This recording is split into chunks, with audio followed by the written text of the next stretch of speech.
עוד יותר טוב, רק יותר תתאהל לי את הלב, אני לא מכיר רופא אחר.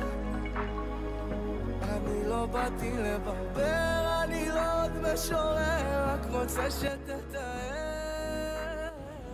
Shalom Uvracha, parachat Chukat cette semaine. Je voudrais d'abord commencer par le travail qui nous incombe pendant ces mois de juillet et août qu'on appelle Tammuz et Av, puisque c'est un travail qu'on se doit de faire. C'est un travail qui va nous accompagner au travers de toute l'année, comme on va le dire. Avraham Avinu nous a livré dans son Sefer Yetzira, un des livres les plus anciens. Il nous a livré que tous les mois de l'année sont représentés justement par un des membres du corps.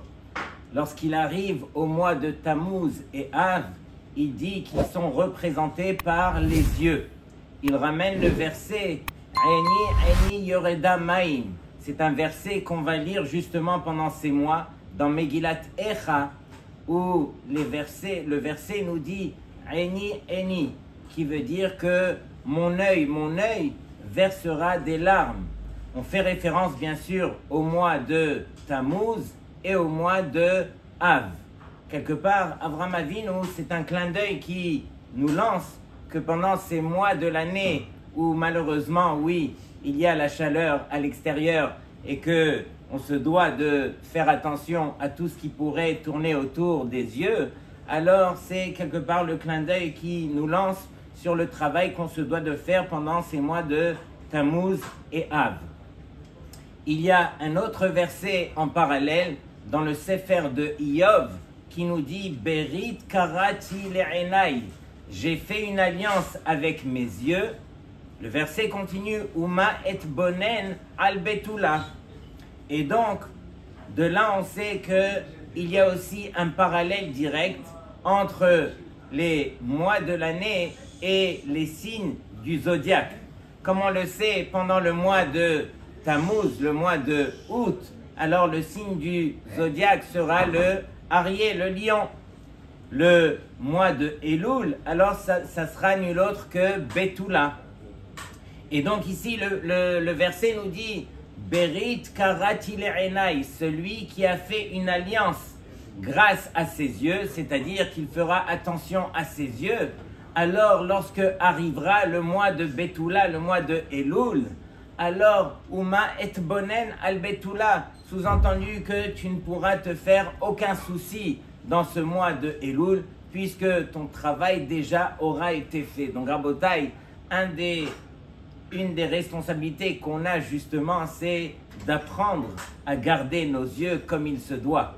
Bien sûr qu'un homme sur terre, alors il est attiré par tout ce qui peut tourner autour des yeux. Il a son Yetzer Hara qui ne fait que l'appeler, le réchauffer. Mais un homme, il doit surtout s'imaginer que le jour arrivera où il devra lever ses yeux et voir la Shrina. On ne pourra voir la Shrina après 120 ans que si on a gardé nos yeux sur terre. Ça, c'est le pacte qu'on se doit d'avoir.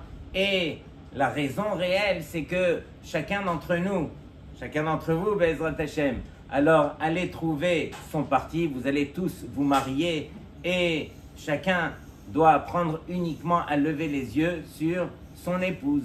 Celui qui se permet de regarder à droite et à gauche, alors malheureusement son épouse ne pourra pas lui suffire. Et donc c'est le travail qui nous incombe comme on a dit. Rabotai, pendant ces dernières semaines, alors en Eretz Israël, bien sûr, on a vécu des moments des plus compliqués, des plus difficiles. On se rappelle les sirènes, les bombes, la peur, les miklatim et malheureusement ceux qui ne sont plus parmi nous. Combien de souffrances, mais en même temps, Rabotai, combien de chasdei Hashem, combien de chassadim Akadosh Baruch Hu, il nous a permis de vivre, combien de catastrophes on a été épargnés, combien est-ce que Hachem était avec nous et parmi nous. Et donc, comment faire pour garder la Hashgacha, la protection d'Hachem en Eretz Israël? Justement, le Passouk dans Parashat Ekev, il nous enseigne sur la terre d'Eretz Israël. Il dit comme ça Eretz Asher Ene Hachem Elokecha Ba. Cette terre, alors, elle dépend de quoi? elles dépendent des yeux d'Hachem. Ene Hachem Elokecha. Et donc, on dit que cette Hashgacha, justement, sur la terre d'Eretz Israël, elle se traduit par les yeux. Mais tout le monde sait que Akadosh Baruch Hu, on ne peut pas lui accorder des membres du corps. En lo gouf, ven lo demut hagouf. Et donc, que veut dire que il y a les yeux chez Hachem, et donc l'Hashgacha, elle dépend des yeux. Sur cela, les Mefarshim disent que celui qui veut goûter à l'Hashgacha d'Hachem en Eretz Israël grâce aux yeux, alors il fera attention à ses yeux, et en même temps, Akadosh Baruch Hu, il gardera sa Hashgacha, sa protection sur la terre d'Eretz Israël. Donc c'est vrai que Hachem, lui, n'a pas ni des membres, ni des yeux, etc. Mais lorsque dans un verset, on fait référence justement à un membre du corps, et que l'homme sur terre va se préserver justement de ce membre, alors Akadosh Baruch Hu, il permettra justement d'accorder sa Hashgacha, sa protection. Et donc, combien on a besoin de protection en Eretz Israël? Celui qui fait attention à ses yeux, Akadosh Baruch Hu, il accordera la Hashgacha. Et donc, Rabotai, Parashat Chukat, comme on le sait, alors, une fois, on raconte qu'il y avait un enfant qui se tourne vers son père et qui lui dit « Papa, papa, dis-moi, pourquoi est-ce que le ciel est bleu ?» Et donc, son père, il lui dit « Chérie, je ne sais pas. » Il lui dit « Mais pourquoi est-ce que l'herbe, le gazon, il est vert ?» Alors, il lui dit « Ça aussi, je ne sais pas. » Il lui dit « Mais comment est-ce que les oiseaux, ils arrivent à voler ?» Il lui dit « Je ne sais pas. » Et il continue à lui poser des questions et des questions. Et son père aussi, il continue à lui répondre « Je ne sais pas. » Et donc, finalement, son fils, il se retourne et il lui dit « Mais papa, est-ce que toutes mes questions, elles te dérangent ?» Il lui dit « Mais non, mon fils, heureusement que tu poses tes questions, sinon, tu n'aurais jamais eu les réponses à tes questions. » Et donc, tout ça pour dire que, réellement, notre paracha, elle vient nous enseigner que notre intelligence, elle a ses limites. On ne pourra pas tout comprendre sur Terre, bien que l'homme, il a besoin de comprendre et il cherche la raison pour chaque chose. Il y a combien et combien de choses sur lesquelles alors on est limité. Akadosh Baruch Hu, justement, il nous demande sur certains sujets dans la Torah d'avoir la émouna, de croire en la chose et de ne pas uniquement chercher le pourquoi du comment. Tout le monde sait qu'il y a trois formes d'ordre, de tzivouïm qu'Akadosh Baruch Hu s'adresse envers l'homme. Il y a les edut, les chukim et les mishpatim. Edut, c'est quoi? C'est par exemple le Shabbat, ou bien donner le maaser au niveau de son argent. C'est quelque part alors un témoignage qu'on se colle, qu'on est associé à Kadosh Baruch Hu.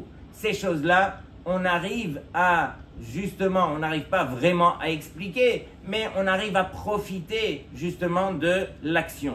Il y a bien sûr les mishpatim. Les mishpatim, ça c'est, il y a une raison logique à ces mitzvot, comme l'otirtzach, l'otignov, de ne pas voler, kabed et avicha ve'etimecha, toutes ces choses-là, on arrive à les comprendre. Elles sont sichliotes, elles sont compréhensibles, elles sont logiques. Mais il y a bien sûr les chukim, c'est ce que la paracha commence. On va parler de para aduma, et justement, on va prendre l'emblème de para aduma pour nous montrer qu'il y a beaucoup de choses qu'on n'arrivera pas à comprendre.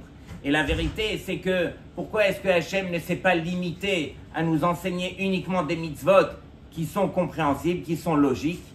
Justement, parce que Akadosh Baruch Hu, il nous dit de la même façon que Zot Rukat HaTorah. On n'a pas dit Zot Rukat HaPara ou bien Zot Rukat HaTahara. On a appelé ça Zot Rukat HaTorah. Pourquoi la Torah? Parce que toute la Torah, alors on devrait pouvoir l'appliquer de la même façon qu'on nous demande d'appliquer pour Para Aduma. De la même façon que dans Para Aduma, on ne comprend rien et on ne l'applique que grâce à notre Emouna, de même toutes les autres mitzvot où on s'imagine qu'on a compris, alors celle-là aussi, on doit se rappeler à l'ordre et se dire qu'on a peut-être compris par rapport à notre intelligence, mais notre intelligence, encore une fois, elle est limitée et le sens profond alors on le laisse à Kadosh Baruch Hu et c'est notre Emouna qui pourra réellement jouer le rôle. Donc en fin de compte, on ne pourra servir Hachem qu'au travers de notre Emouna.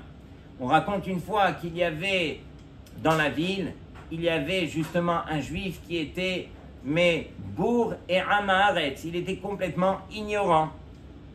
Il est devenu immensément riche et il a fini par faire un chidour entre sa fille et le fils du rave de la ville. Et le fils du rave de la ville était très très chacham, tout le monde le voulait en tant que parti et en fin de compte, alors il a réussi à marier sa fille au fils du rave de la ville. Mais lorsque la choupa s'est déroulée, tout s'est bien passé. À la fin de la choupa, alors lui il s'est dit mais jusque-là, il n'y a personne qui fait attention à moi, il n'y a personne qui me considère. Tout le monde croit que je suis tellement ignorant que... Et donc, il a voulu se rapprocher, bien sûr, de son Merhoutan, du père de son gendre, avec qui maintenant il avait des liens. Et il a vu que le père le fuyait. Et il s'est dit, mais qu'est-ce qui se passe? Comment ça se fait qu'il ne veut pas me parler? Et donc, il a été plusieurs fois et tout ça. Et en fin de compte, il a attrapé à la fin du mariage et il lui dit, écoutez, ça y est, on a marié nos enfants ensemble. Comment se fait-il que vous me fuyez de la sorte? On n'a pas pris le temps de s'asseoir et de partager. Il lui dit, écoute, il est vrai qu'on a marié nos enfants ensemble, mais ce n'est pas pour autant qu'on va trouver de l'affinité entre nous. Il y a tellement de choses qui nous différencient et la vérité, on ne pourra pas réellement se comprendre. Ça, c'est un machal du Magid Miduvna pour nous enseigner que nous aussi, Akadosh Baruch Hu, il s'est quelque part marié avec nous et nous a accordé sa Torah. Et lorsque, alors, on a reçu cette Torah, on peut s'imaginer qu'on va se tourner vers Hachem et on va lui dire Hachem, alors donne-nous, bien sûr, toutes les explications. On veut tout comprendre. Ça y est, on est mariés aujourd'hui. Et donc, Hachem, il nous dit, mais non, il y a combien et combien de choses que tu ne pourras pas comprendre. Et c'est pas parce que je t'ai accordé cette Torah que tu auras avec cela tous les secrets. Il faut surtout réaliser, nous en tant que Ben Israël, que notre plus grand mérite, c'est de garder notre noblesse. Béni Bechori Israël, parmi tous les peuples, Akadosh Baruch Hu nous a choisis à nous. Et notre réel travail, justement, sera d'apprendre à se coller à Hachem. On raconte, il n'y a pas longtemps, il y avait un juif qui devait voyager d'Eretz Israël aux États-Unis et il devait prendre la compagnie El Al. Et donc, il arrive avec son épouse et ses 4 enfants. Ils finissent par entrer dans l'avion et lui, il est très, très, très stressé parce qu'il reste quelques minutes avant la Shkia. Il voulait faire Mincha. Et donc, avant de monter, il n'a pas pu, les enfants qui l'embêtaient, tout ça. Et vite, il essayait de presser le pas jusqu'à ce qu'il rentre dans l'avion. Il fait asseoir les enfants. Il prend toutes les petits sacs et tout ça, il les met en haut, il ferme, il fonce au fond de l'avion, il ferme les yeux et il commence à Hamida. Il était à 3 minutes de la Shkia. Il commence à Hamida, il essaye de se concentrer. Juste à ce moment-là, alors il y a bien sûr le capitaine qui prend le micro et qui dit « Écoutez, est-ce qu'il y en a parmi vous qui seraient prêts pour la somme de $1000 de descendre de l'avion? Dans quelques heures, il y aura un autre vol. Et éventuellement, alors, parce qu'il y a des gens qui sont très très pressés, qui doivent rentrer aux États-Unis, il y a eu un décès, est-ce qu'il y en a parmi vous qui seraient prêts à le faire ?» Mais lui, il a commencé sa Hamida, il s'est dit « Mais oui, j'ai le temps, de toute façon, moi c'est un voyage, je suis touriste, je pourrais descendre, et entre moi, ma femme et mes 4 enfants, voilà, ça ferait une belle somme. » Et donc, il a commencé sa Hamida et il dit « Je ne fais pas attention à ce message. D'abord, je me colle à Hachem. Ma mitzvah maintenant, c'est de faire mincha. Alors, je ferme les yeux et je continue à faire ma Hamida. » Il continue à faire sa Hamida. Quelques minutes après, le capitaine reprend le micro. Alors, il dit, écoutez, on passe à $1300. $1300. Lui, encore, il continue sa Hamida, mais il entend $1300. Et il commence à faire les calculs. Et après, il se dit, non, je me colle à Hachem. Et là, il prend ses doigts, il les met dans ses oreilles et il dit j'écoute plus rien. Il fait sa Hamida, il finit la Hamida, ça lui a pris 7 minutes. Une fois qu'il a terminé sa Hamida, le commandant reprend le micro et ils étaient à $2200. Et là, lui, bien sûr, il lève la main et donc pour toute sa famille, ils avaient dépassé les $13 000 et donc il était sorti de l'avion et il a gagné ce qu'il a gagné. Mais tout ça pour dire que c'est ça notre but. Notre but, justement, c'est d'apprendre à se coller à Hachem et réaliser que celui qui se colle à Hachem, Akadosh Baruch Hu, c'est lui qui va s'occuper de tout ce qu'il aura besoin sur terre. Rabotai, dans notre belle paracha, alors malheureusement, comme on le sait, Moshe Rabbeinu n'a pas eu le trou de pouvoir entrer en Eretz Israël et ce n'est pas quelque chose qui est négatif envers Moshe Rabbeinu uniquement, mais c'est surtout par rapport à nous. Par le simple fait que Moshe Rabbeinu ne soit pas rentré en Eretz Israël, on n'a pas mérité la Géoula jusqu'à aujourd'hui. Toutes les souffrances qu'on a en Eretz Israël, c'est par le fait que Moshe Rabbeinu n'a pas eu le trou de pouvoir rentrer là-bas. Et donc, on pose la question, mais qu'est-ce qu'il a fait de grave Moshe Rabbeinu? Comme on le sait, au lieu de parler au rocher, alors il a frappé le rocher. Combien et combien de Mefarshim alors ont essayé d'expliquer? Vous prenez le Abarbanel justement sur cette faute de Moshe Rabbeinu et vous allez voir qu'il va citer 10 Rishonim différents, 10 raisons différentes pour essayer d'expliquer justement quelle était la faute de Moshe Rabbeinu. Et une fois qu'il a cité les 10, il les a réfutées les unes après les autres et il en a proposé une autre. Tout ça pour vous dire que ce n'est pas vraiment évident de comprendre le fond des choses. C'est une des parachiotes sur lesquelles on se demande mais qu'est-ce qui s'est passé? Qu'est-ce qu'il y a eu d'aussi grave? Mais écoutez bien la question. On sait que Myriam Hanevia est nifteret dans cette paracha. D'ailleurs, Aaron HaKohen aussi. Et Myriam, lorsque elle est nifteret, alors directement, le bien qu'elle avait emmené au Béné Israël pendant ses 40 ans dans le désert avait disparu. C'est-à-dire qu'il n'y avait plus justement l'eau qui provenait du rocher grâce à Myriam. Et à partir de là, alors justement, Moshe Rabbeinu, il est venu et c'était ça la faute. Il a parlé, il aurait dû parler au rocher et il a frappé le rocher. Le Divrei Shmuel, il pose la question suivante, il dit mais comment se fait-il que au départ, lorsque les Béné Israël étaient sortis de Mitzraïm, qu'ils avaient vécu tous les miracles, à ce moment-là, ils étaient arrivés à un endroit à Rephidim, et là, ils avaient besoin d'eau. Akadosh Baruch Hu, il a dit à Moshe de frapper le rocher, c'est ce que Moshe a fait, et ils ont eu de l'eau. Et justement ici, 40 ans après, alors Moshe Rabbeinu, on lui reproche, mais pourquoi est-ce que tu as frappé? Tu aurais dû parler. D'ailleurs, entre parenthèses, Akadosh Baruch Hu lui dit, prends ton bâton et parle au Séla. Mais Moshe Rabbeinu, écoutez bien ce qu'il avait comme réflexion dans la tête. Moshe Rabbeinu, il s'est dit comme ça, il s'est dit, mais j'ai un Kal Vachomer, j'ai une raison a fortiori de frapper le rocher ici. Qu'est-ce qu'il s'est dit, Moshe? Il s'est dit, si déjà lorsqu'on est sorti de Mitzraïm, les Béné Israël, alors ils avaient vécu et les miracles de Yetziat Mitzraïm et Kriyat Yamsouf, ils étaient arrivés à un niveau spirituel tellement élevé, et à ce moment-là, Kadosh Baruch Hu m'a demandé de frapper le rocher, alors ici où les Béné Israël, ils avaient fauté, il y avait le Chet HaEgel, il y avait la faute des Meragelim, à plus forte raison que là où ils ont perdu leur niveau spirituel, alors que je pourrais frapper le rocher, puisque les Béné Israël étaient descendus de niveau. Et donc, pourquoi est-ce qu'on a reproché ainsi à Moshe Rabbeinu? Voici la question du Divrei Shmuel. Je vous lis la réponse, puisque cette réponse, on en a besoin, et écoutez bien. Hachem, lui, s'est mis en colère envers Moshe Rabbeinu, et Akadosh Baruch Hu, il lui dit, Adraba, au contraire, Moshe Rabbeinu, tu n'aurais pas dû avoir une réflexion pareille.